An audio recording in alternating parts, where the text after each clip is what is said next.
ABC's 2020 is reporting on Friday night. They've got an interview with Kristen Davis. She ran what was described by some as the best little whorehouse on Wall Street. She was a madam. Her girls charged up to $2,000 an hour. She said she had 4 or 5 different tiers of girls, actually. Some of them charged as little as $400, but they would just do rub-downs for you.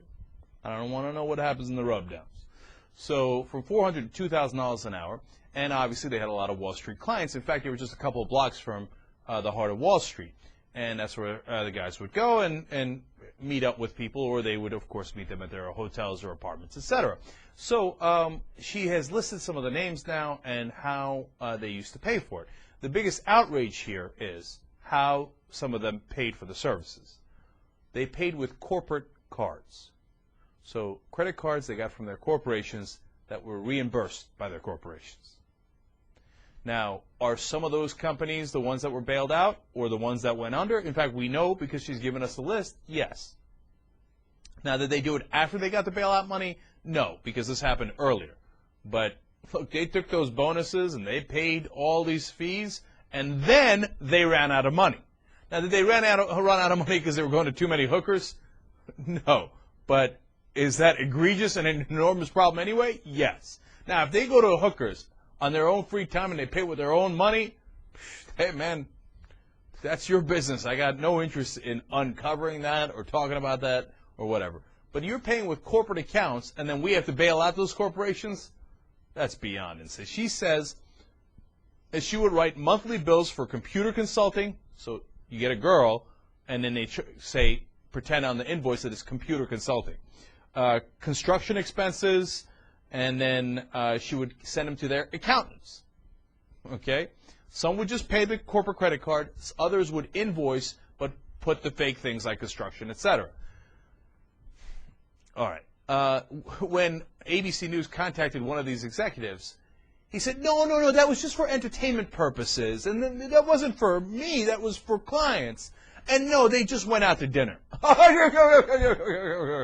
Of course they did. Of course they did. Sure they did.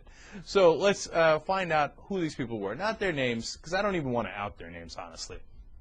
Here's our positions. One was the vice president of NBC Universal.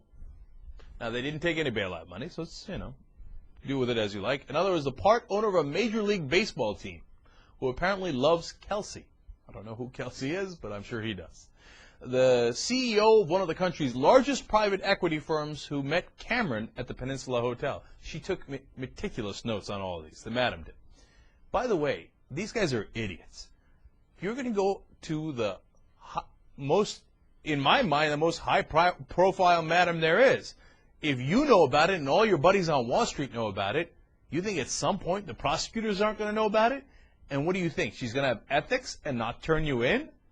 Is that what you thought? When she smells the money afterwards and she's got that client list with all the detailed notes? Come on, how stupid do you have to be? And then you pay with a credit card. And then you pay with a corporate credit card. It's nuts. All right, here we go. Continuing. A major New York real estate developer who, according to the list, will come to the door wearing women's panties and who spent nearly $100,000. A major New York real estate developer. Any names come to mind? You're fired. Now I'm playing. If it was Trump, it'd be the largest news of the week by far. Okay, so it's not, but it's another major one apparently. Man, $100,000 on hookers. Oh my God, that's what's a crime. My God, man, Jesus, how do you spend that kind of money? All right, a partner at a Wall Street law firm, Cravath, Swaine and Moore, looking for a party girl to come fully equipped, and he spent $20,000. What does fully equipped mean? Some chance I don't want to find out. And then investment banker from Lehman Brothers, who went under, who would like to see Kelsey, mentioned earlier, and Keeley together. Well, that makes sense. And later saw Aria and Schuyler at the same time. Well, he's at Lehman, and he bankrupted his company and spent the money on hookers. On the upside, he knows what he's doing. Okay, now, at least in that regard. Investment banker at J.P. Morgan, which, by the way, took $29.5 billion in bailout money, who loves Brooke and spent $41,600. I don't know where they... So let's say I don't know where they get this kind of money, but I do know where they get this kind of money. They get it from all the bonuses that they were paid before their companies went under. All right, now J.P. Morgan didn't go under, but they did take the money, as I said. An investment banker at Goldman Sachs who only wanted all American girls and spent $27,000. I don't think, now you can say all American girls. What does that mean, right? Is this guy also racist? But you know what? I believe you're allowed to be racist in bed. How's that for controversial? If you like white chicks, you like white chicks. You like black chicks, you like black chicks. What can you do, right?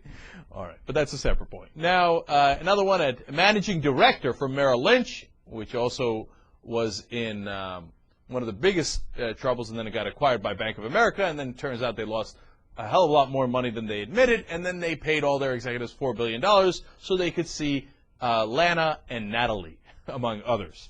And then finally, managing director from Deutsche Bank, who called about seeing Natalie again. Apparently, another thing we learned from this is that Natalie and Kelsey were popular. They were the hot girls to go to.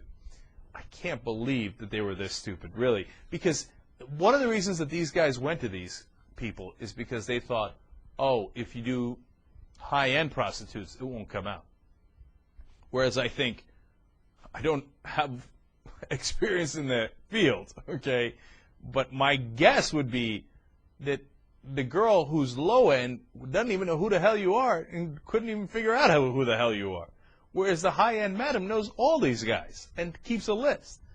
All right, and a word to the wise.